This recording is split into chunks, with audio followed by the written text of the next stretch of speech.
ओम नमः श्री परमहंसास्वादित चरण कमल चिन्मकरंदाय भक्त जनमानस निवासाय श्रीरामचंद्राय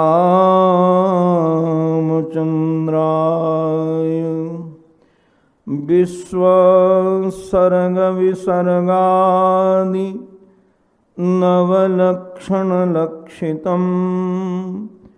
श्रीकृष्णाख्यं परं धाम जगद्धाम नमामत। अखंडानंदबोधाय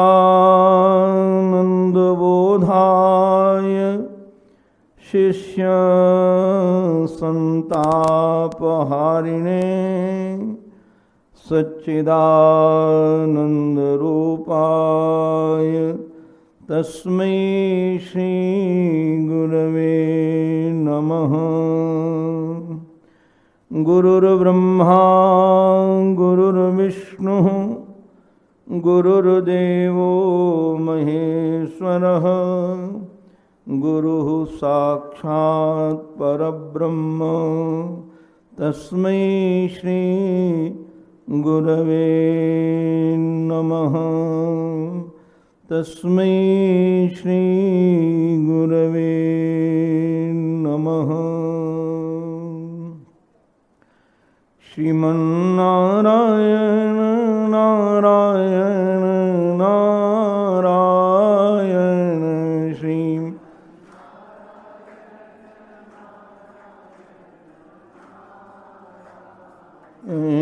श्रीमन्नारायण नारायण नारायण श्री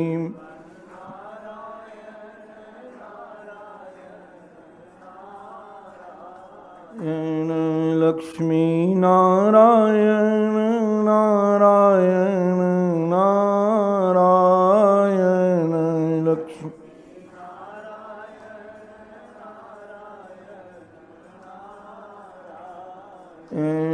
लक्ष्मी नारायण नारायण नारायण लक्ष्मी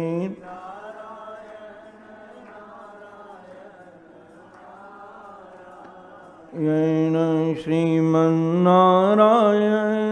नारायण नारायण श्री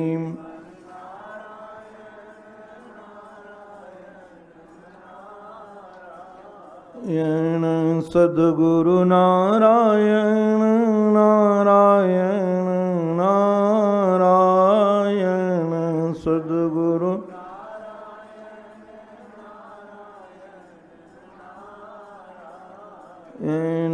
सद्गुरु नारायण नारायण नारायण सद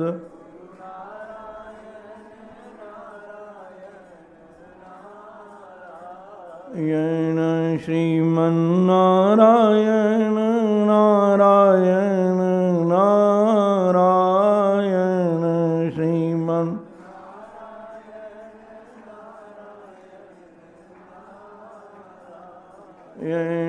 राम नारायण नारायण नारायण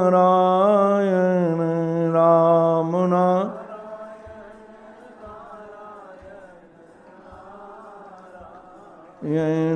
राम नारायण नारायण नारायण राम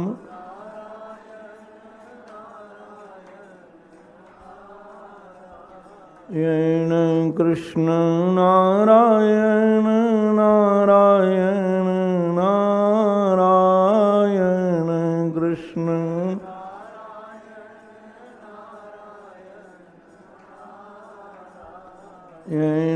कृष्ण नारायण नारायण नारायण कृष्ण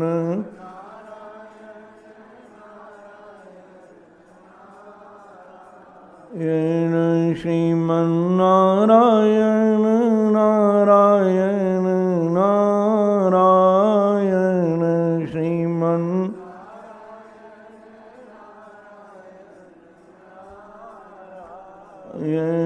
श्रीमन्नारायण नारायण नारायण श्रीमन्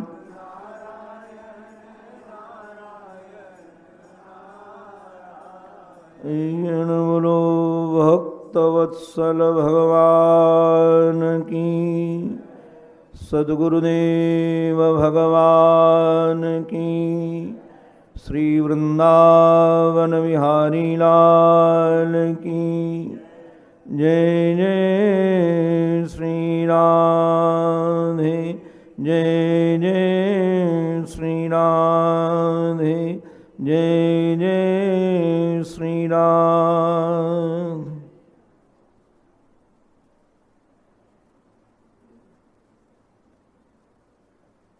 वेद की 3 शाखाएं हैं। कर्म की शाखा, भक्ति की शाखा, ज्ञान की शाखा, और ईश्वर कृपा से तीनों शाखाएं गीता पुरुष के माध्यम से सारे समाज को पवित्र करती रहती हैं। इस गीता भवन के प्रांगण में जहाँ कर्म की धारा, विशुद्ध धारा बहाने वाले पूज्य सेठ जी, भक्ति की धारा बहाने वाले पूज्य भाई जी, वैराग्य और ज्ञान की धारा बहाने वाले पूज्य स्वामी जी महाराज की त्रिवेणी की ये तपस्थली है। इस पावन पवित्र भूमि को मैं प्रथम साष्टांग वंदन करता हूँ। स्वामी जी का स्मरण आज प्रातः काल कर रहा था तो हृदय भर आया उनकी करुणा का। उनकी करुणा के कारण भी पिछले कई वर्षों से यहाँ आने का अवसर मिलता है। वैसे तो इस भूमि से हमारा संबंध बचपन से ही रहा और यहाँ भी आने का सौभाग्य रहा। बचपन भी क्या कहें, मुझे कई बार लगता है कि यहाँ से हमारा जन्म जन्म का संबंध है और इन महापुरुषों के प्रति भी जन्म जन्म का ही संबंध है। तो यहाँ आने का मन ललकता रहता है, किंतु ठाकुर जी ने जो सेवा दे रखी है उसके आधार पर जहाँ जैसे रखते हैं बिना हिचक के रहता हूँ, बिना शिकायत के उनके इशारे पर घूमता रहता हूँ।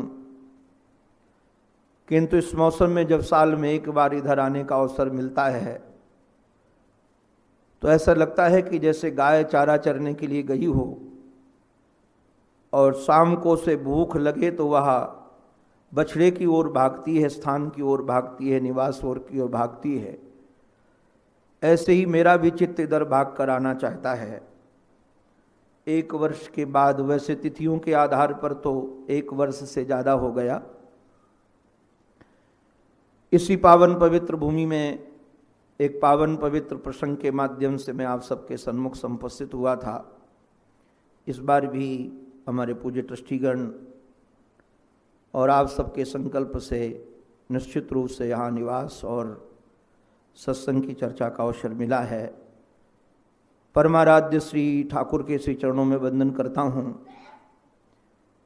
परमादरणीय प्रातस्मरणी अनंत श्री समलंकृत श्री सद्गुरुदेव भगवान के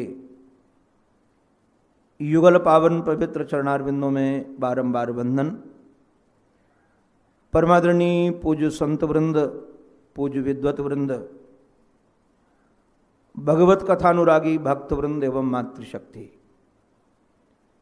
आप सबके रूप में अपने आराध्य की ही अनेकानेक आकृतियां निहारता हुआ, आप सबके रूप में अपने प्यारे का ही दीदार करता हुआ, आप सबके भी पावन चरणों में मैं बारंबार वंदन करता हूं।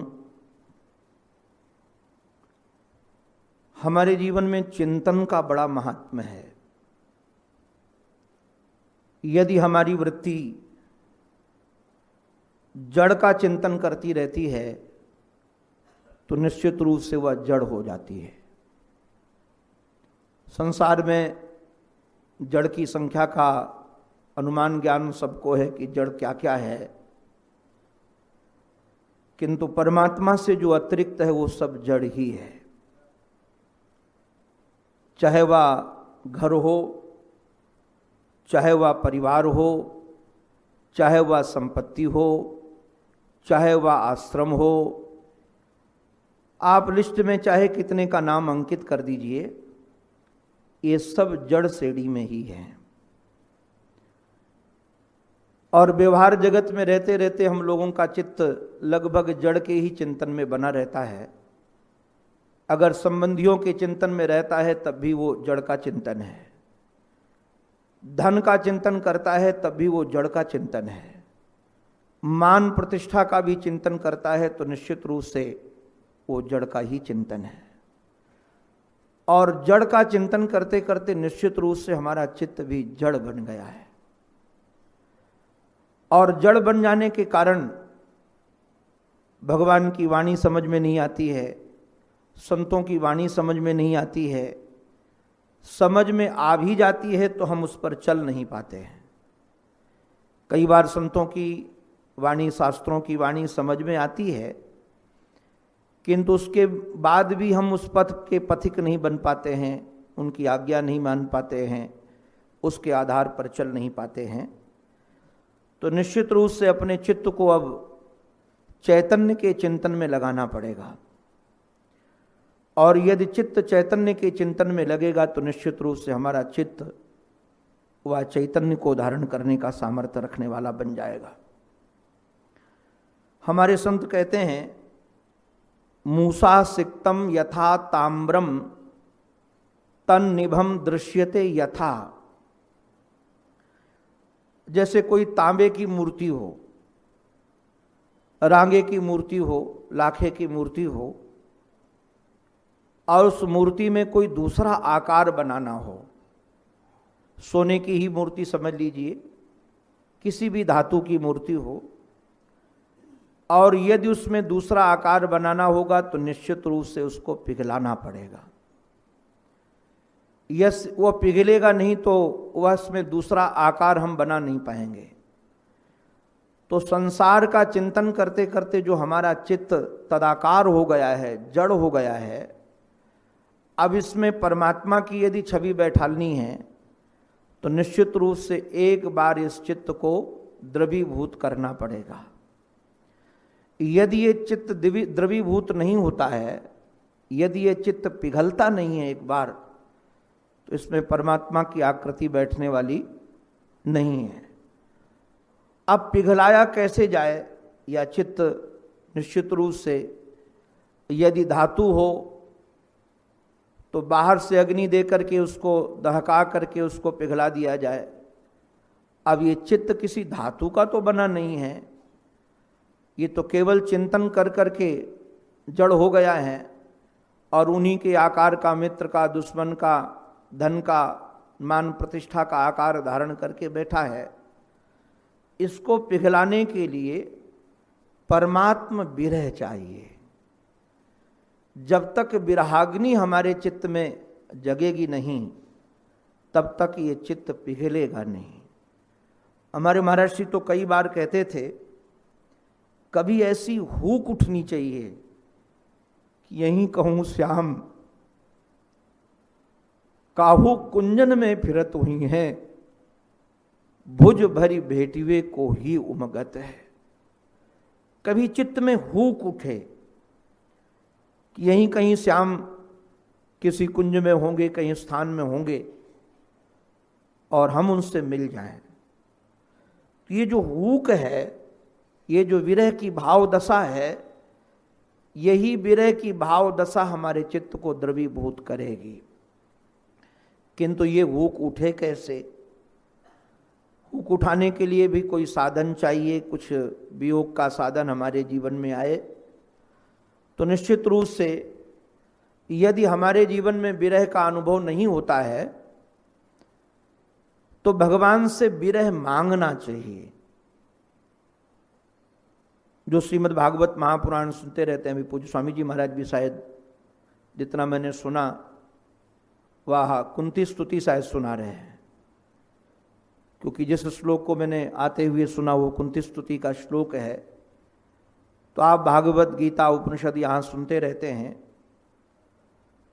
हमारे श्री वृत्रासुर जी ने, जो असुर योनि में है, असुर योनि में होने के बाद भी परमात्मा से कुछ मांगते हैं, रणांगन में मांगते हैं, तो विजय नहीं मांगते हैं। धन संपत्ति के तो उनके पास कोई कमी थी नहीं, स्वयं राजा थे, इंद्र का वैभव उनको प्राप्त था। सब कुछ मिलने के बाद उनसे कुछ मांगने की बात कही कि प्रभु मैं आपसे कुछ मांगना चाहता हूं। भगवान ने कहा मांगो, क्या चाहिए तुम्हें? तो कहा ननाक पृष्ठम न च पारमेष्ठ्यम, मैं स्वर्ग का राज्य भी नहीं चाहता हूं, मैं ब्रह्मा का पद भी नहीं चाहता हूं, न रसातल का राज्य चाहता हूं, न मैं कोई योगी बनना चाहता हूं, न मैं सिद्ध बनना चाहता हूं, और ऐसा नहीं कि मुझे मोक्ष चाहिए, अपुनर्भवम वा, मुझे मोक्ष की भी कामना नहीं है। भगवान ने कहा कि संसार में लोग इसी की कामना करते हैं, धन वैभव मान प्रतिष्ठा की कामना करते हैं। आपने तो सबको नकार दिया। बोले ठाकुर जी और हमको कुछ चाहिए इसके अतिरिक्त, विरह कांक्षे, आपका हमें विरह मिले। आप कभी विचार करना, आपको संपत्ति न मिले हम रो पड़ते हैं, सुविधाएं न मिले हम रो पड़ते हैं, सम्मान न मिले हम रो पड़ते हैं, अगर कोई हमारी बात न माने हम रो पड़ते हैं, बच्चे हमारी आज्ञा न माने हम रो पड़ते हैं। किंतु कभी चित्त में एक बात आई कि जिस लिए भगवान ने हमको शरीर दिया था वही आज तक मिला नहीं हमको, और हमको कभी हुक नहीं जगी। कभी हुक जगे कि जिसको पाने के लिए मनुष्य शरीर मिला था वो हमको मिले। इस हुक को जगाने के लिए पिछले वर्ष हमने एक विषय उठाया था श्रीमद् भागवत महापुराण का, बहुत रसीला है, हमारे चित्त को बहुत स्पर्श करता है। हमारे जीवन धन गोविंद जब गुरुकुल से अध्ययन करके आ गए मथुरा में, और उनके प्रिय सखा उद्धव, जिन्हें शास्त्र का पूर्ण ज्ञान था, जो बृहस्पति के शिष्य थे, बुद्धिमानों में श्रेष्ठ थे। हमारे कई रसिक संत ये मानते हैं कि हमारे जीवन संत श्री कृष्ण को ये लगता था कि शास्त्र अध्ययन करने के बाद भी, शाब्दिक ज्ञान होने के बाद भी व्यक्ति के हृदय में प्रेम प्रकाश चाहिए, क्योंकि बिना प्रेम के हृदय रसीला नहीं होता है, और हृदय रसीले बगैर जीवन रसीला नहीं बनता है। मैं एक बात निवेदन करूं, शाब्दिक ज्ञान से हो सकता है आपको मोक्ष मिले, और निश्चित है मिलेगा, शब्द ज्ञान भी आपका भ्रम व्यर्थ नहीं जाएगा। किंतु कई बार शाब्दिक ज्ञान मात्र से व्यक्ति का जीवन रसीला नहीं बनता है, और मरने के बाद मोक्ष मिला, यह निश्चित है कि मिलता है, शास्त्र वर्णित है, मैं उसका निषेध नहीं करता हूं। किंतु उसने किसने आकर के कहा कि हमको मोक्ष मिला है? हम इस समय अमुक जगह पर हैं, किंतु हमारा जीवन रसीला बने, और यदि जीवन रसीला बन जाएगा तो हम जहां रहेंगे वहां सदा आनंद में रहेंगे।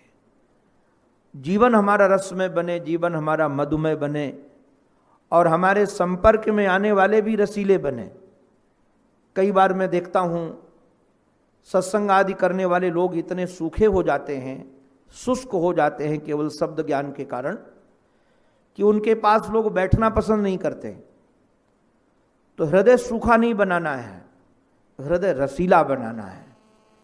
कारण क्या है? ये संसार के जब अभिन्न निमित्तोपादान कारण परमात्मा है, सारे शास्त्र इस बात का प्रतिपादन करते हैं कि परमात्मा अभिन्न निमित्तोपादान कारण है।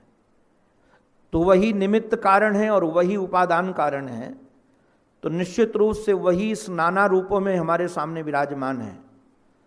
तो यदि हम शाब्दिक ज्ञान के आधार पर अपने को ब्रह्म के रूप में स्थापित करके और इस संसार में जो परमात्मा कण कण में विराजमान है, कण कण ही परमात्मा है, उसके प्रति हमारा हृदय रसीला न हुआ तो ये कौन सा सत्संग हुआ, कौन सी साधना हुई, कौन सा भजन हुआ जिससे हमारा जीवन रसीला न बना।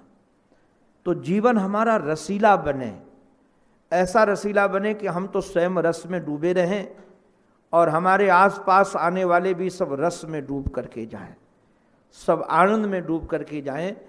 तो यही उद्देश्य था श्री कृष्ण का। श्री कृष्ण ने विचार किया कि उद्धव का भी जीवन ज्ञान से संपन्न तो है, नीति से संपन्न तो है, इनके जीवन में बुद्धिमत्ता की कमी नहीं है, ज्ञान की कमी नहीं है, नीति की कमी नहीं है। यदि कमी है तो निश्चित रूप से प्रेम की कमी है। और प्रेम की प्राप्ति यदि करना हो, याद रखना, मैं कई बार लोगों को निवेदन करता हूं कि प्रेम परमात्मा नहीं देगा। प्रेम तो स्वयं परमात्मा प्रेम का भिखारी है, और जो स्वयं प्रेम का भिखारी है वो तुम्हें प्रेम नहीं दे सकेगा। प्रेम यदि चाहिए तो किसी प्रेमी से मिलेगा। दिए की लौ से दिए की लौ जलती है। जो दीपक स्वयं देदीप्यमान है, प्रकाशवान है, वही निश्चित रूप से आपके जीवन में प्रकाश भर सकेगा, आपके जीवन में रोशनी ला सकेगा। तो जिनके चित्त में भगवान के प्रति प्रेम है, यदि हम उनके संपर्क में जाएं, इसलिए संत संग की बड़ी महिमा है, संत सामीप्य की बड़ी महिमा है। और मुझे तो कई बार अब ये लगने लगा है कि प्रेम ही भी एक महाराज संक्रामक रोग है। ऐसा खतरनाक रोग है ये कि अगर प्रेमियों के पास उठने बैठने लोगों तो निश्चित रूप से वो रोग तुम्हें भी लग जाएगा। और उसके शिकार हम हुए हैं, और अच्छे ढंग से शिकार हुए हैं। जिसका हृदय इतना कठोर था कि किसी के मरने पर ये शरीर आंखों में कभी आंसू नहीं आए, चाहे जैसी घटना घट गई हो, कभी आंखों में आंसू नहीं आए। आज इस रोग के ग्रसित होने के बाद किसी की भी पीड़ा नहीं देखने का सामर्थ्य हृदय रखता है। तो ये निश्चित रूप से रोगी बन गया चित्त। किंतु इस रोग को मैं बंधन करता हूं, इस रोग से भागने का चित्त नहीं होता है। और ऐसा लगता है कि ये रोग और ऐसा लगे कि रोग के अतिरिक्त अब कुछ दिखे ही नहीं। तो आओ हम सब रसीले बने। तो हमारे श्री कृष्ण जैसे श्री उद्धव जी महाराज को भेज रहे हैं। पिछले वर्ष आपने सुना था, मुझे पूर्ण रूप से तो स्मरण नहीं है कि कहाँ विश्राम कथा के सत्र का हुआ था। शायद भर में किसी को यदि स्मरण हो तो कल मुझे बता देना। मैंने एक दो लोगों से पूछा भी कि आपने सुना था कहाँ कथा का विश्राम हुआ था, ये मुझे स्मरण नहीं है। तो जैसे चित्त में जो बात आ रही है वह रखेंगे। यदि आपको लगे कि पीछे हो गया है प्रसंग या और उससे गति बढ़ गई है, तो यहाँ जितने सत्संगी बैठे जिसको भी स्मरण में हो तो मुझे इलाज बता देना, याद दिला देना, तो कल से वो क्रम से हम ले लेंगे। अभी तो हम श्री उद्धव जी महाराज के साथ में वृंदावन की यात्रा करते हैं। वृंदावन की प्रेमियों की महिमा स्वयं श्री कृष्ण ने अपने मुखारविंद से गाई है। और गोपांगनाओं के बारे में तो श्री कृष्ण ने यहाँ तक एक बात कह दी कि शरीर के रोग से जो लोग दुखी होते हैं वो संसारी हैं, और गोपांगनाओं को शरीर का रोग नहीं है। ध्यान रखना, उनको व्याधि नहीं है, उनको आधि है। व्याधि होती है शरीर की, वो दुखी हैं, निश्चित रूप से दुखी हैं, किंतु शरीर के पीड़ा से दुखी नहीं है, शरीर के अपमान से, शरीर के रोग से दुखी नहीं है। उनको रोग है मानसिक। और मानसिक रोग कौन सा है? बोले उनको व्याधि नहीं, आधि है। और इस आधि की दवा यदि कोई है तो निश्चित रूप से मेरा संदेश ही है। और सचमुच में इस रोग की दवा भगवत प्रेम के अतिरिक्त, उसके संदेश के अतिरिक्त कुछ हो भी नहीं सकती है। तो हमारे श्री उद्धव जी महाराज गोविंद के मुखारविंद से माता पिता के प्रेम की चर्चा सुनी है, गोपियों के प्रेम की चर्चा सुनी है, गोपालों की प्रेम की चर्चा सुनी है, और वहाँ से श्री धाम वृंदावन की ओर निकलते हैं। हमारे ब्रज में एक रसिक संत हुए श्री बिंदु जी महाराज, बड़े रसीले संत हैं। हमारे संत चरण कई लोग उनके पदों को गुनगुनाते रहते हैं। मुझे भी श्रीमद् भागवत कथा के क्रम में, क्योंकि आजकल कथा का स्तर बड़ा विलक्षण हो गया है, पहले हम लोग 4 घंटे सुबह 4 घंटे शाम भागवत करते थे कथा, तब भी पूरी नहीं हो पाती थी। आजकल तो लोग महाराज चाहते हैं 3 घंटे में ही कथा पूरी हो जाए। उससे भी कम समय अगर उनको मिले तो वो भी समझते हैं कि इसमें भी हमने लाभ ले लिया। तो समय कम होने के कारण भागवत की सप्ताह में जब कभी हमको इस चरित्र को सुनाने का अवसर मिलता है, क्योंकि समय होता नहीं है, तो इस चरित्र को लगभग हम एक पद के माध्यम से, बिंदु जी महाराज के पद के माध्यम से इस चरित्र को पूरा करते हैं। मुझे बहुत प्यारा लगता है ये पद। चले ऊधो मथुरा से वृंदावन निकट आया, वहां की अनोखी छटा ने अपना अनोखा रंग दिखलाया। उलझ कर वस्त्र कांटों में लगे ऊधो को समझाने, तुम्हारा ज्ञान पर्दा फाड़ देंगे ये प्रेम दीवाने। बिटप झुक झुक के कहते थे, वहां के वृक्ष पवन का झोंका चलता था, झुकते थे तो उद्धव को लगता है कि कुछ कह रहे हैं। बिटप झुक झुक के कहते थे, इधर आओ इधर आओ। पपीहा कह रहा था, प्यू कहाँ कुछ तो बताओ। यमुना की कलकल धारा से यही आवाज आती थी, है प्रेम जगत में सार और कुछ सार नहीं है। तो ऐसे दिव्य वातावरण में हमारे श्री उद्धव जी महाराज पहुंचे। कई संतों का मानना ये भी है, और मूल में भी इसका संकेत है भागवत में, कि चले थे श्री उद्धव जी महाराज प्रातःकाल और पहुंचे सायंकाल। जो श्री धाम वृंदावन मथुरा गए होंगे, निश्चित रूप से उनको ये पता होगा कि बहुत ज़्यादा दूरी नहीं है। हम तो ऋषिकेश से जब गए वृंदावन, वो हमारे यहाँ कहते हैं नया नया जब कोई मौलवी बनता है तो नवाज ज़्यादा पढ़ता है। तो नए नए बने थे वृंदावन के, तो खूब परिक्रमा वृंदावन की रोज परिक्रमा लगाते थे। कभी जुगल जोड़ी की परिक्रमा लगाते थे। जुगल जोड़ी माने वृंदावन और मथुरा। प्रातःकाल 4 बजे आश्रम से निकलते थे और 12 बजे प्रसाद के समय, भिक्षा के समय पहुंच जाते थे, दोनों जगह की परिक्रमा लगा करके। और वैसे भी यदि जाया जाए तो 12 किलोमीटर की दूरी है। व्यक्ति यदि पैदल भी जाए तो 1 घंटा, 1.5 घंटा, 2 घंटा, इससे ज़्यादा तो समय लगने वाला। बहुत धीमे चलने वाला होगा तो 3 घंटा समझ लीजिए। 3 घंटे में पैदल भी व्यक्ति मथुरा से वृंदावन पहुंच सकता है। किंतु श्री उद्धव जी महाराज प्रातःकाल सूर्योदय के समय गए, और जब सूर्यास्त हो रहा था तब वहां पहुंचे। ये पूरे के पूरे 12 घंटे कहाँ चले गए? क्या हुआ? इतना समय कहाँ लग गया? कारण क्या है इसका? हेतु क्या है? तो अलग अलग आचार्यों ने अलग अलग ढंग से चिंतन किया है। कई आचार्यों का ये मानना है कि श्री उद्धव जी महाराज रथ पर आरूढ़ हो गए, और ये रथ वही था जिस रथ पर श्री अक्रूर जी महाराज श्री कृष्ण को ले गए थे, और ये घोड़े भी वही थे। तो इन घोड़ों को लगता था कि जिन गोपियों के मध्य से गोपियों के प्राण भी, गोपियों के जीवन भी, गोपियों के सर्वस्व को हम लेकर आए थे, आज उनके लिए बगैर मैं उनके मध्य कैसे पहुंचूं? ये रामचरितमानस के पाठ करने वालों की दृष्टि वहां जाएगी। जब श्री राघवेंद्र सरकार को छोड़ करके सुमंत जी आने लगे तो घोड़े आना नहीं चाहते थे। हिनहिना करके उधर ही देखते थे जिधर राम जी गए थे। तो घोड़े भी चैतन्य हैं, प्रेम को पहचानते हैं, इसलिए घोड़े चलना ही नहीं चाहते थे, उधर जाना ही नहीं चाहते थे। तो बहुत पुरुषार्थ करके उद्धव ले गए तो समय बहुत लग गया। अब कभी ध्यान दिए होंगे, गाय को कहीं ले जाना हो और गाय जाना ना चाहे। हम लोग तो कई बार गौशाला से इधर से उधर लाते हैं तो गाय बैठ जाती है, उसको उठाना चाहो तो उठती नहीं है। कई बार गाय लेट भी जाती है, उसके पैर समेटो फिर प्रयास करो उसको उठाने का, और कई बार तो जिधर से आई उधर भाग भी जाती है, फिर पकड़ करके लाओ। तो जितना यात्रा में समय लगना चाहिए उससे ज़्यादा समय लग जाता है, इसलिए अधिक समय लग गया।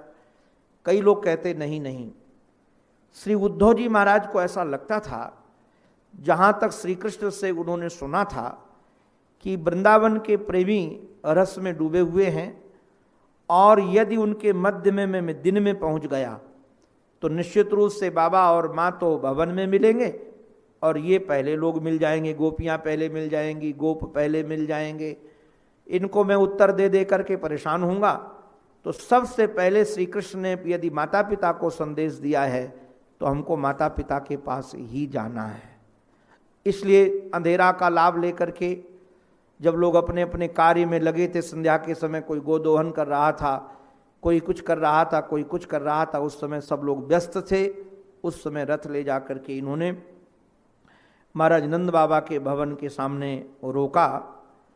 तमागतम समागम्य कृष्णस्यानुचरम प्रियम नंदः प्रीत परिस्वज्य वासुदेवाधियार्चयत। हमारे श्री सुखदेव जी महाराज कहते हैं तमागतम समागम्य। हमारे विश्वनाथ चक्रवर्ती जी महाराज ने इसका अर्थ बड़ा रसीला किया है कि हमारे श्री उद्धव जी महाराज रथ को छोड़ करके नंद बाबा के भवन के सामने कदम्ब का वृक्ष था, उस कदम्ब के वृक्ष के नीचे बैठ गए, भवन के अंदर गए नहीं। उनको लगा कि कोई सेवक दिखेगा तब मैं बाबा को सूचना दूंगा कि मैं श्री कृष्ण का मित्र उद्धव आया हूं आपके दर्शन के लिए, आपसे मिलने के लिए, श्री कृष्ण का संदेश लेकर के आया हूं, इसलिए अंदर गए नहीं। हमारे एक महात्मा कहते हैं जो अपने को बड़ा मानता है उसको लगता है कि हम अपना परिचय अपने मुख से न दें। आप देखेंगे कोई कोई बड़ी कंपनियों में जब जाते हैं डायरेक्टर आदि तो स्वयं नहीं बताते कि मैं क्या हूँ, उनका विजिटिंग कार्ड जाता है। तो विजिटिंग कार्ड में सब योग्यता लिखी होती है, ये कौन है, किस पद पर है, क्या इनकी पहचान है। तो व्यक्ति को लगता है कि सामने वाला मेरे बारे में पहले जानता हो, उसके बाद यदि मैं सन्मुख जाऊंगा तो मेरी कीमत होगी। और अनजान व्यक्ति के सामने ऐसे प्रस्तुत हो जाओ कि अपने महात्मा को जानता ही न हो, अपने बारे में पहचानता ही न हो, तो अपने स्वरूप के अनुकूल सम्मान सुविधा आदि नहीं मिल पाते। तो निश्चित रूप से ध्यान दीजिएगा, कहीं न कहीं शास्त्र ज्ञान की इनके चित्त में महिमा थी। शास्त्रज्ञ थे, पढ़े थे, पढ़ा लिखा व्यक्ति मैं कई बार देखता हूँ, पढ़े लिखे व्यक्ति के जीवन में विनम्रता आ जाए, दीनता आ जाए, बड़ा कठिन होता है। इसलिए हमारे बाबा तो कहते थे, पूज्य सिउड़िया बाबा जी महाराज, वो कहते थे ये शास्त्र जंगल है, इसके चक्कर में मत पड़ो, क्योंकि पढ़ लिख जाने के बाद, सच्चा ज्ञान हो जाने के बाद तो विनम्रता आती है। नहीं तो महाराज ये झूठा ज्ञान मिल जाने के बाद व्यक्ति अपने को विद्वान समझने लगता है, अपने को कुलीन समझने लगता है, गुणवाला समझने लगता है, और अभिमान से और भर जाता है। तो मानो श्री उद्धव जी महाराज के चित्त में ये था कि हम अपना परिचय अपने आप न दें, अपने बारे में हम स्वयं न कहें, हमारे बारे में कोई बताने वाला होना चाहिए। इसलिए ये सीधे घर में नहीं गए, कदम्ब के वृक्ष के नीचे बैठे थे। संयोग से जब ये चर्चा चली कि कोई रथ आया है तो कई सखा दौड़ करके आए। उनको लगा कि कहीं श्री कृष्ण तो नहीं आ गए हैं, हमारे जीवन धन तो नहीं आ गए हैं। और जब दौड़ करके गए तो देखा कि रथ तो खाली हैं। रथ के पास ही वृक्ष के नीचे बिल्कुल श्री कृष्ण की वेशभूषा के कोई सज्जन बैठे हैं। देखा तो श्री कृष्ण सखा पहचान गया कि वही हैं। जब हम लोग श्री कृष्ण के साथ मथुरा गए थे तब इनसे मुलाकात हुई थी। ये मथुरा के श्री उद्धव जी हैं और श्री कृष्ण के प्रति इनका बहुत प्रेम है, उनके सखा हैं। तो श्री कृष्ण के प्रेमी हैं, सखा हैं। मन मन में बंधन करके वो सखा भी श्री उद्धव के पास नहीं गया। उसको लगा कि निश्चित रूप से श्री कृष्ण ने बाबा के लिए भेजा है तो हमको बाबा को सूचना देनी चाहिए। तो भवन में प्रविष्ट हुआ और पुकारा, बाबा, ओ बाबा, बाबा। बाबा की नारायण आंखों ने लगभग देखना बंद कर दिया है। हमारे रसिकों ने चिंतन किया है कि जब से श्री कृष्ण को मथुरा छोड़ करके आए हैं तब से घर में न दीप जला है, न चूल्हा जला है, और ये दोनों दंपत्ति केवल श्री कृष्ण की स्मृति करके रोते रहते हैं। और सुरुदन के कारण लगभग आंखों ने देखना बंद कर दिया है। बाबा के कर्ण कोहरों पर जब आवाज आई, बाबा बाबा, तो लठिया संभाल कर खड़े हुए, कौन है रे, कैसे आया? जब से श्री कृष्ण गए तब से इस अभागे के घर में कोई आता नहीं है। आज तू रास्ता भूल गया, कौन है? तो स्तोक कृष्ण ने कहा कि बाबा मैं हूं। कैसे आए? अभी तक तो तुम कभी आए नहीं श्री कृष्ण के जाने के बाद। स्तोक कृष्ण ने कहा कि बाबा ऐसा एक दिन भी नहीं होता जब मैं आपके दरवाजे पर ना आऊं, किंतु आता हूं और दिल्ली तक जब पहुंचता हूं तो श्री कृष्ण की याद आ जाती है। वो दिल्ली पर ही खड़ा होता, कई बार मिल जाता था, गले लगाकर कहता था, आओ आओ, तुम्हारी याद कर रहा था। आज किस वन की ओर चलना है, आज किधर चलना है? तो उनकी आवाज हमारे कानों में सुनाई पड़ने लगती है। उनका वह मुस्कुराता हुआ चेहरा, वो प्रेम भरी दृष्टि हमारी आंखों के सामने आ जाती है बाबा, और मैं अपने को संभाल नहीं पाता हूं और रो करके घर भाग जाता हूं। आज आने का कारण क्या हुआ? बोले बाबा कोई अतिथि आए हैं, दरवाजे पर उनका रथ खड़ा है। मुझे लगा कि हमारा जीवन धन श्री कृष्ण आया है, तो मैं दर्शनार्थ आया था, किंतु श्री कृष्ण तो मिले नहीं।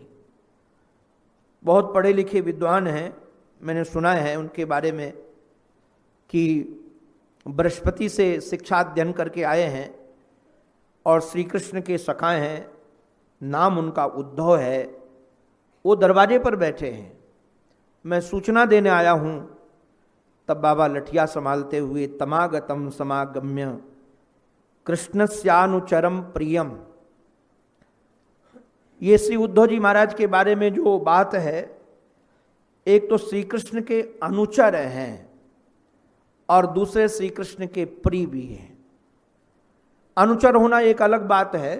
कई बार सेवा में हम किसी को भी रख लेते हैं, वह निश्चित रूप से अर्थ का लोलुप हो और मुझे अपनी सेवा में उपयोगिता में लाना है, तो निश्चित रूप से अर्थ देकर के भी व्यक्ति को अपनी सेवा में रखा जाता है। तो जरूरी नहीं है कि जो हमारा अनुचर हो, जो हमारा सेवक हो, वो हमारा प्रिय ही हो। बहुत कठिन है कि अनुचर होने के बाद वह प्रिय हो, क्योंकि मैं अनुभूति करता हूं, दूर के ढोल सुहाने होते हैं। आप ध्यान रखना, कई हम लोगों से परिचित हैं, जिस सज्जन के मानो 2-3 पुत्र हैं, तो जिस पुत्र के पास वो रहते हैं उस पुत्र के गुण नहीं गाते हैं, वह सदा सर्वदा उस पुत्र के गुण गाते हैं जो उससे दूर रहता है। उसकी ही प्रशंसा गाई जाती है, क्योंकि वो कभी आता है 2 मिनट के लिए आया और बाबूजी बाबूजी करके और पिताजी पिताजी कर करके प्यार बरसा कर चला गया। तो समीप में जो सेवक होता है, मतलब बड़ा ध्यान रखने लायक बात है। मानो आपकी बधू है, आपका पुत्र है, तो जो समीप में रहेगा कई बार आपको डांटेगा भी। कारण क्या है कि आपके स्वास्थ्य की दृष्टि से जो खाना निषिद्ध होगा और आप खाने लगोगे, तो हो सकता है कि आपका सेवक आपके सामने से वो प्रसाद हटा दे। हो सकता है आपसे झगड़ा भी करे, क्योंकि वो जानता है कि अगर ये कुपथ्य इनके शरीर में जाएगा तो ये रोगी बन जाएंगे। और हम लोग आदती बन गए हैं अपनी प्रशंसा के, हम लोग आदती बन गए हैं अपने मन के समर्थन करने वाले लोगों के। इसलिए समीप में रहने वाले व्यक्ति से बहुत कम लोग प्रेम कर पाते हैं। अधिकतर लोगों का प्रेम होता है दूर में रहने वाले लोगों से। हमने देखा है कि जो दूर में लोग रहते हैं, लोग उनका बड़ा यश गाते हैं, वो बहुत अच्छे हैं, उनके जैसा व्यक्ति हमने नहीं देखा है।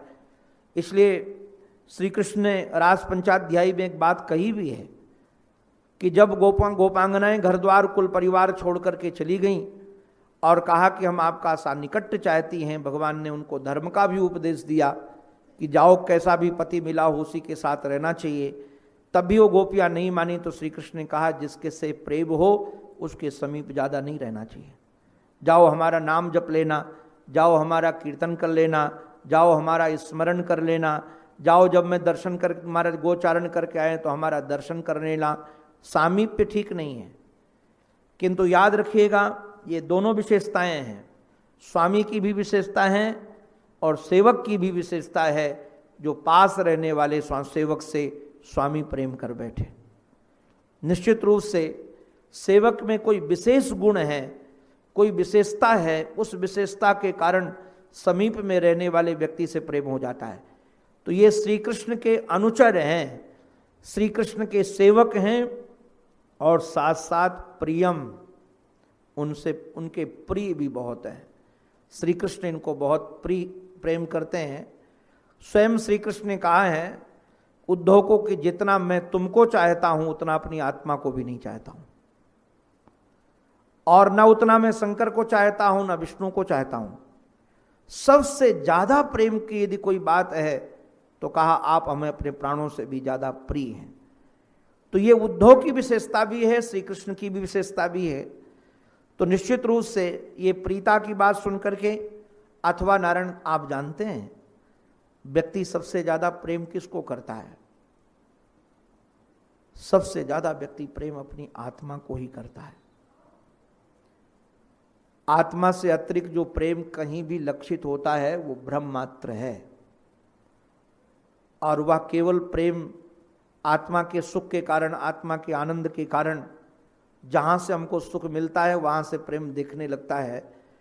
तो सचमुच में उद्धव की आत्मा श्री कृष्ण है और श्री कृष्ण की आत्मा उद्धव है। इसलिए यहाँ हमारे श्री वल्लभाचार्य जी महाराज ने सुबोधनी में इसकी व्याख्या बड़ी रसीली कर दी है। नंदः प्रीत परिस्वज्य वासुदेवाधि अर्चयत। जब उनको पता चला कि श्री कृष्ण का अनुचर और श्री कृष्ण जिनसे बहुत प्रेम करते हैं वो श्री उद्धव जी महाराज आए हैं, तो हमारे श्री नंद बाबा उनको लेकर के आए और आकर के कैसे उनकी पूजा की? बोले वासुदेवाधि अर्चयत, जैसे भगवान की पूजा की जाए। और सचमुच में हमारे यहाँ की बात ध्यान देने लायक है। अतिथि देवो भव, अतिथि हैं, कोई आने की इनकी तिथि नहीं थी, इसलिए परमात्मा के समान है। और दूसरी बात ये है, जिसकी जहाँ पर श्रद्धा होती स एव सह, निश्चित रूप से वही बन जाता है। एक दिन भक्त भगवान का चिंतन करते करते करते करते ऐसी वृत्ति बनती है, भगवदाकार वृत्ति होने के कारण, कि उसको भी वही प्रेम, वही सौहार्द मिलने लगता है जो भगवान को मिलता है। अभिन्न दर्शन होने लगता है, और अभिन्न दर्शन के कारण ही इनको लगा कि उद्धव नहीं आए, साक्षात श्री कृष्ण ही आ गए। इसलिए वासुदेवाधि अर्चयत, उस भाव से भी इनका अर्चन किया। अर्चयत का हमारे श्रीधर स्वामी पाद ने अर्थ किया है, अर्चयत शब्द का अर्थ है विधिवत पूजा की। विधिवत पूजा का अभिप्राय, जैसे कोई हमारे यहाँ की शास्त्रीय परंपरा है, जब कोई हमारे यहाँ आते हैं पूज्य, तो हम उनको आसन पर बैठालते हैं, उनके चरण धोते हैं, उनको तिलक लगाते हैं, मधुपर्क देते हैं, ये सब विधि है पूजा की। आरती उतारते हैं, माला पहनाते हैं। तो जो जो पूजन की विधि है, संपूर्ण विधि का आचरण हमारे श्री नंद बाबा ने किया। कारण क्या है? नंद बाबा के जीवन में सदाचार परिपूर्ण है। नंद बाबा कोई सामान्य पुरुष नहीं है। वेद विधि, महाराज पुराणों की विधि, सभी विधियों के जानकार हैं। तो अतिथि अपने घर में आए और ऐसा अतिथि हो तो निश्चित रूप से उसका किस प्रकार से पूजन किया जाए।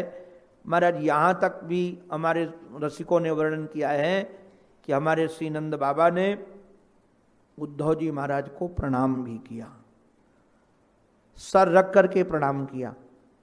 वैसे व्यवहारिक दृष्टि से तो लगता है कि देखो सच्ची बात तो ये है कि उनके पुत्र के मित्र हैं तो पुत्र के समान ही हैं। अब पुत्र का मित्र हो तो पुत्र के समान है। और वैसे भी व्यवहारिक दृष्टि से भी देखा जाए, यदि व्यवहार की दृष्टि तो इनके परिवार के भी माने जाएं तब भी उद्धव बंधनी नहीं है, बाबा के बंधनी नहीं है। बाबा को ही उद्धव को बंधन करना चाहिए। बड़े हैं, बड़े बूढ़े बाबा हैं, उम्र की दृष्टि से भी, रिश्तेदारी की दृष्टि से भी, सामान्य व्यवहार की दृष्टि से भी बाबा बंधन करने की अपेक्षा बाबा को बंधन होना चाहिए था। किंतु नारायण बात यह है, जब हृदय में प्रेम जगता है, मैं कई बार देखता हूँ तब ये ध्यान नहीं रखा जाता है कि ये छोटा है कि बड़ा है और इसको बंधन करना चाहिए कि नहीं करना चाहिए। हम तो महाराज कई बार देखते, अब जब सामान्य दर्शन जिसका भाव ऐसा तदाकार हो गया हो, गीता में सुनिचैव स्वपाके च पंडिता समदर्शिना, जहाँ ऐसा दर्शन होने लगे तो बाबा से ज़्यादा चित्तवृत्ति कृष्णाकार किसकी बन सकती है। आहार निश्री कृष्ण का चिंतन करने के कारण जब तक शरीर में महाराज निद्रा ना आ जाए तब तक सदा सतत दर्शन चिंतन करने के कारण बाबा की दृष्टि कृष्णाकार बन गई थी। और कृष्णाकार वृत्ति होने के कारण वो जैसे श्री कृष्ण को ही मानो निहार रहे हों, परमात्मा को ही निहार रहे हों, परमात्मा के ही दर्शन कर रहे हों, परमात्मा का ही पूजन कर रहे हों, उसी भाव से बाबा ने पूजन किया है। और पूजन करने के बाद भोजितम परमान्नेन संविष्टम कश्यपौ सुखम, ये परमान्नेन शब्द का अर्थ अधिकतर टीकाकारों ने दूध से बने हुए पदार्थ। हमारे श्री जीव गोस्वामी जी महाराज लिखते हैं कि उद्धव जी महाराज क्षत्रिय परिवार से हैं और नंद बाबा वैश्य परिवार से हैं, और उद्धव हैं क्षत्रिय वंश के और बाबा हमारे वैश्य वंश के हैं। क्योंकि श्री कृष्ण ने स्वयं गिरिराज जी महाराज जी की पूजा के समय कहा कि हम लोग वैश्य हैं और वैश्य के 4 काम होते हैं, कृषि, गोरक्षा, वाणिज्यम, कुशीदम धर्म मुच्यते। ये वैश्य कर्म, गीता में तो कुशीदम को नहीं लिया है, गीता में तो महाराज कृषि, गोरक्षा और वाणिज्य, खेती करना ये वैश्य का काम है और गोरक्षा करना वैश्य का काम है, व्यापार करना वैश्य का काम है। आजकल तो सब अपना काम छोड़कर दूसरे काम में भी, हमारे ब्राह्मण भी बहुत व्यापारी हैं। ब्राह्मण भी आजकल तो कई बार जगह देखता हूँ, अभी कहीं देखा मैंने लिखा था चतुर्वेदी शू हाउस, तो मैं तो दूरे से निकल के हमने कहा कमाल हो गया, चतुर्वेदी जी को और कोई काम करने को मिला नहीं, और काम किया भी था तो कम से कम दुकान में चतुर्वेदी तो नाम नहीं लिखाते। तो आजकल युग धर्म के आधार पर सब लोग वैश्य वृद्धि के चक्कर में हैं, सब जगह व्यापार की वृत्ति, हर वर्णाश्रम व्यवस्था में देखो तो व्यापार की वृत्ति। तो मैं निवेदन इतना ही करा तो भगवान श्री कृष्ण ने कहा कि हम वैश्य हैं। तो नंद बाबा की दृष्टि से, नंद बाबा ये हमारे विश्वनाथ चक्रवर्ती जी जो गोस्वामी जी हमारे इस पर बहुत ध्यान देते हैं, तो निश्चित रूप से बाबा वैश्य वंश में हैं और श्री उद्धव जी महाराज क्षत्रिय वंश में हैं। अब जैसे वैश्य के यहाँ पहले की परंपरा में यदि कोई ब्राह्मण आए, क्षत्रिय आए, तो उसको पकी रसोई खिलाई जाती थी, कच्ची रसोई नहीं। पकी रसोई में जैसे पूड़ी खा सकता है व्यक्ति, घी में बनी हुई पूड़ी, ये चावल नहीं खाएगा, दाल नहीं खाएगा। ये कच्ची रसोई सबके यहाँ पहले नहीं खाई जाती थी। आजकल तो कुछ कहने लायक नहीं है, कह देंगे तो लोग नाराज हो जाएंगे, इसलिए हम ज़्यादा सदाचार की बात बहुत कम करते हैं। क्योंकि सदाचार बीच बीच में करता तो हूँ, क्योंकि आहार शुद्धौ सत्व शुद्धि, आहार की पवित्रता चाहिए, किंतु कम करता हूँ क्योंकि लोग आहार पर ज़्यादा ध्यान देना नहीं चाहते हैं। तो बाबा ने विचार किया कि क्षत्रिय वंश के हैं, इसलिए हम कच्ची रसोई उनको नहीं कराएंगे, दूध से बने हुए पायस आदि ही उनको पाया। परमान्नेन, एक संत ने तो यहाँ तक लिखा है, बड़ा रसीले भाव हैं सारे ये, वो संत चरण लिखते हैं कि बाबा के घर में रसोई तो बनती ही नहीं थी, क्योंकि यशोदा मैया ने भोजन बनाना बंद कर दिया था। यशोदा मैया को लगता था कि जो जिसके लिए हम बनाती थी अब वो है ही नहीं, तो किसके लिए बनाए। यशोदा मैया ने श्री कृष्ण के जाने के बाद कई संतों के मत से नदी मंथन करती थी, किसके लिए नवनीत निकालें, और न ही भोजन बनाती थी, किसके लिए हम प्रसाद पवाएं, अपने लिए क्या बनाना है। तो दूसरों के घर से ही आता था। तो श्री उद्धव जी महाराज जब आए तो निश्चित रूप से पड़ोस से ही प्रसाद आया, और श्री उद्धव जी महाराज पाने के बाद कश्यपौ सुखम। और ये व्यवहार में भी देखो ध्यान रखना चाहिए। हम कई बार अनुभव करते हैं हम लोग, मानो किसी के भवन में 4 माले में चढ़ के गए हों, मकान में 4 सीढ़ियाँ चढ़ करके, और लोग महाराज दरवाजे पर ही खड़ा कर देते, कहते पैर धोना है, आरती उतारनी है। मैं कहता हूँ भले मानुष पहले तो बैठने दो हमको। और आपको बताएं, इसीलिए भागवत के 7वें स्कंद में ये वर्णन है कि संतों ने मूर्ति पूजा चलाई, क्योंकि लगा कि अब ये लोग महापुरुषों की पूजा के योग्य नहीं हैं। कारण क्या है, इनकी वृत्ति उस प्रकार की बन नहीं पाएगी। तो मूर्ति पूजा करो, उसी के लायक हो। क्योंकि मूर्ति पूजा में तो ठाकुर जी को चाहे ठंडे से नहलाओ चाहे गर्मे से नहलाओ, ठाकुर जी तो बेचारे कहने वाले है नहीं।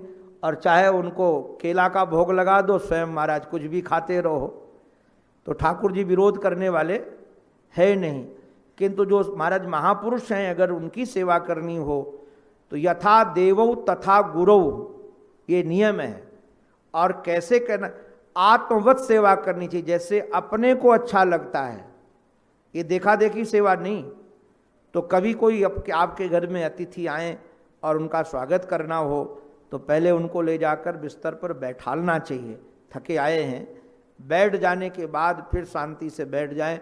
महाराज हम लोग तो देखते हैं लोगों को ये भी नहीं पता होता है कि कब कहाँ क्या पूछना चाहिए। कई बार 5-6 घंटे कथा करके व्यासपीठ से उतरते हैं और रास्ते में हमसे पूछते महाराज क्रोध कैसे मिटेगा।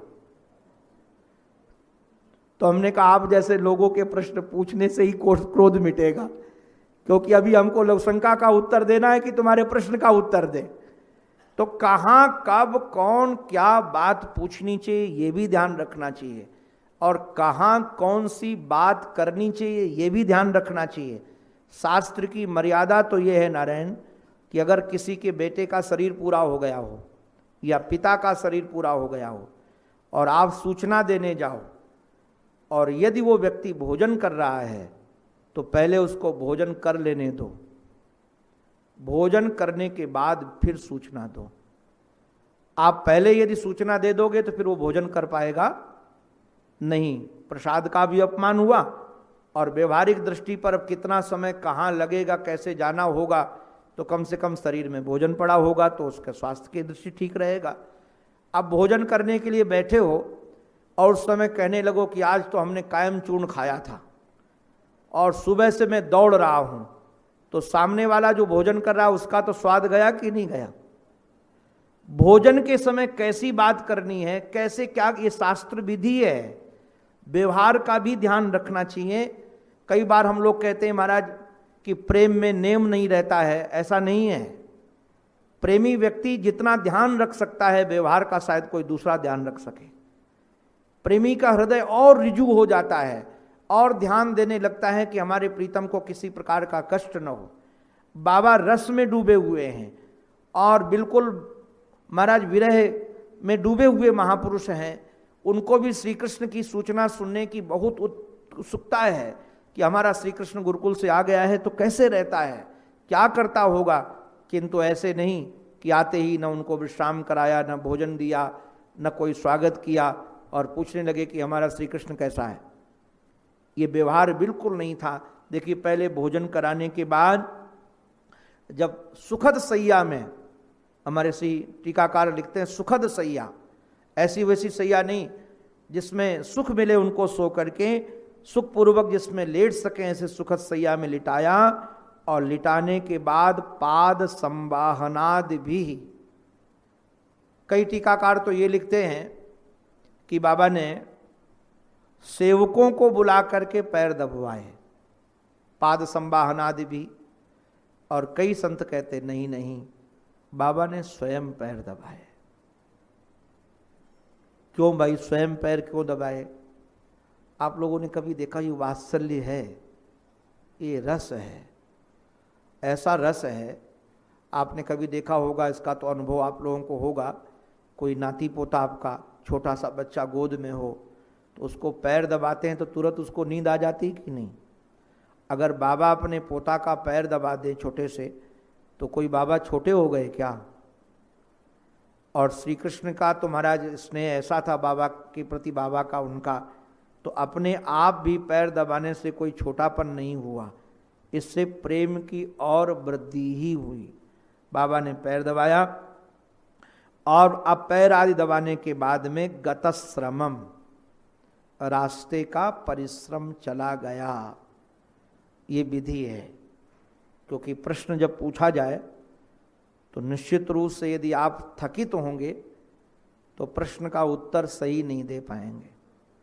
मैं तो कई बार अनुभव करता हूँ, जैसे कथा से निकलता हूँ, लगभग ऐसे ही होता है। कथा के व्यासपीठ से जिस दिन छुट्टी होती है, सीधे हमको कहीं दूसरी जगह जाना होता है, तो मंच से ही कई बार उतरकर जजमान के घर भी नहीं जाते। मंच से उतरकर स्टेशन चले गए, जहाँ जाना हुआ चले जाते हैं। और हमको एक संत ने हमको कहा भी था कि जब कथा पूरी हो जाए उसके बाद जजमान के घर में रहना नहीं चाहिए। हमने कहा क्यों महाराज? उन्होंने कहा 2 फायदे हैं। क्या फ़ायदा है? एक फ़ायदा तो ये है कि जैसे गुजरा गवाही, गवाह पूरा हो जाने के बाद फिर जब तक गवाह मुकदमा में पूरा नहीं होता तब तक बड़ा ध्यान रखा जाता है, कहीं इसको कोई तोड़ न ले तो पानी पिलाएंगे, बैठा लेंगे, सब कुछ करेंगे। और गवाही पूरी हो जाने के बाद फिर कोई पूछता है? फिर तो गवाही पूरी हो गई, काम हो गया, अपने वाहन से जाओ।